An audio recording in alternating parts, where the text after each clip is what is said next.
ค่ำวันฝนพรำในต้นฤดูฝนกลิ่นดินชื้นลอยปะปนกับกลิ่นกาแฟคั่วใหม่จากร้านเล็กๆตรงหัวมุมถนนไฟสีส้มอุ่นสาดลงบนพื้นกระเบื้องเปียกน้ำสะท้อนเงาเมืองที่ยังไม่หลับไหลที่ยืนหลบฝนใต้กันศาสตร์เขาเพิ่งย้ายมาทำงานในย่านนี้ได้ไม่กี่วันทุกอย่างยังดูแปลกตาไปหมดตั้งแต่เสียงรถเมล์เก่าที่แล่นผ่านไปจนถึงผู้คนที่เดินสวนกันอย่างรีบร้อนเขาผลักประตูร้านกาแฟเข้าไปเสียงกระดิ่งเล็กๆดังขึ้นเบาๆพร้อมกับกลิ่นหอมที่ทำให้เขารู้สึกอบอุ่นขึ้นทันทีและนั่นคือครั้งแรกที่เขาเห็นเธอผู้หญิงคนหนึ่งยืนอยู่หลังเคาน์เตอร์ผมยาวสีดำคลับถูกรวบอย่างหลวมๆมีปลอยผมบางส่วนตกลงมาข้างแก้มแววตาของเธอนิ่ง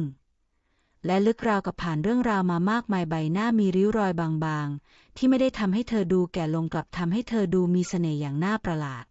รับอะไรดีคะเสียงเธอนุ่มแต่ชัดเจนทีชะงักไปเล็กน้อยก่อนจะตอบลาเต้ร้อนครับไม่หวานเธอยิ้มบางๆไม่หวานเลยหรือคะถ้าหวานก็อาจจะไม่ใช่กาแฟแล้วมั้งครับเขาพูดติดตลกเธอหัวเราะเบาๆเสียงนั้นทำให้ร้านที่เงียบอยู่แล้วดูนุ่มนวลขึ้นไปอีกงั้นลองดูว่าแบบไม่หวานของร้านฉันจะถูกใจคุณไหมเขาเลิกคิ้วเล็กน้อยร้านคุณใช่ค่ะฉันชื่อพิมพ์เจ้าของร้านนี้ทีพยักหน้าผมทีครับเพิ่งย้ายมาทำงานแถวนี้ยินดีต้อนรับนะคะทีเธอหันไปชงกาแฟมือที่เคลื่อนไหวอย่างชำนาญทำให้เขามองอย่างเพลิดเพลินเธอไม่ได้รีบร้อนทุกท่าทางเต็มไปด้วยจังหวะของคนที่รู้ว่าตัวเองกำลังทำอะไรอยู่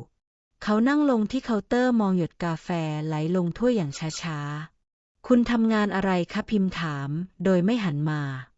สถาปนิกครับบริษัทเล็กๆนี่แหละเพิ่งเริ่มโปรเจกต์ใหม่งานที่ต้องใช้ทั้งความคิดและความอดทนเลยนะคะแล้วคุณล่ะครับเปิดร้านมานานหรือยังเธอหยุดมือเล็กน้อยก่อนจะตอบหลายปีแล้วค่ะหลังจากเปลี่ยนชีวิตตัวเองนิดหน่อยคำว่าเปลี่ยนชีวิตของเธอมีน้ำหนักบางอย่างที่เขาสัมผัสได้แม้เธอจะพูดด้วยน้ำเสียงปกติเธอยื่นถ้วยกาแฟให้เขาลองดูสิคะทีรับมาจิบช้าๆรสเข้มแต่ละมุนกลมกล่อมกว่าที่เขาคาดไว้อร่อยครับเขายิ้มเหมือนคุณเลยเธอหันมามองเขาแววตาเหมือนกำลังชั่งน้ำหนักคำพูดนั้นคุณนี่กล้าพูดนะคะผมพูดตามที่รู้สึกพิมพ์ยิ้มมุมปากระวังนะคะความรู้สึกบางอย่างอาจจะทำให้คุณลำบากผมไม่ค่อยกลัวความลำบากเท่าไหร่ครับ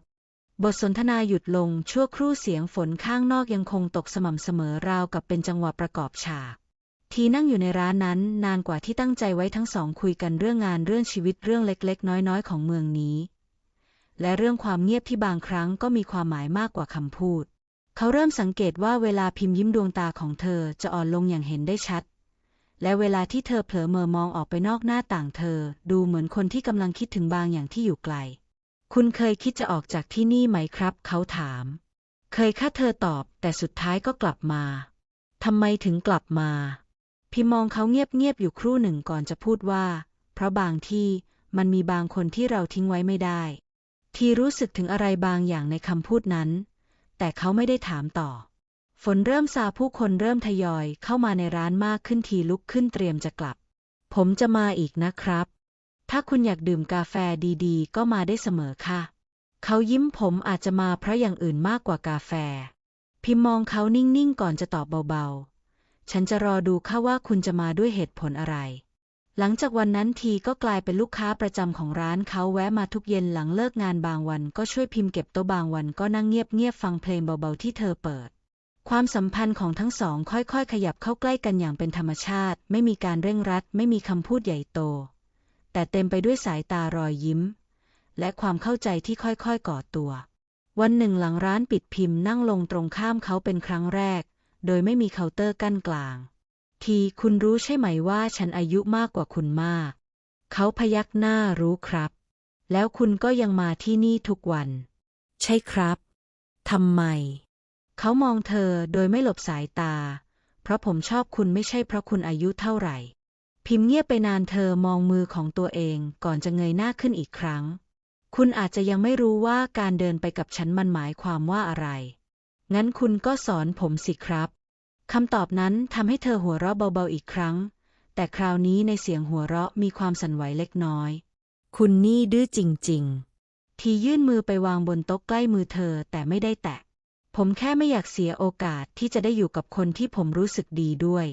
พิมพ์มองมือเขาอยู่ครู่หนึ่งก่อนที่เธอจะค่อยๆวางมือของตัวเองทับลงไปเบาๆสัมผัสนั้นอุ่นและมั่นคงราวกับเป็นการยอมรับบางอย่างที่ทั้งคู่รู้กันโดยไม่ต้องพูดบรรยากาศในร้านเงียบลงเหลือเพียงเสียงพัดลมเพดานหมุนช้าๆทีขยับเข้าใกล้เธออีกนิดผมขออยู่ข้างคุณได้ไหมครับพิมพ์สูดหายใจลึกเล็กน้อยก่อนจะตอบถ้าคุณแน่ใจผมแน่ใจเธอไม่พูดอะไรอีกเพียงแต่ยิ้มให้เขาแล้วปล่อยให้ความเงียบระหว่างพวกเขาเต็มไปด้วยความหมายใหม่คืนนั้นแสงไฟในร้านยังคงสว่างอยู่นานกว่าปกติ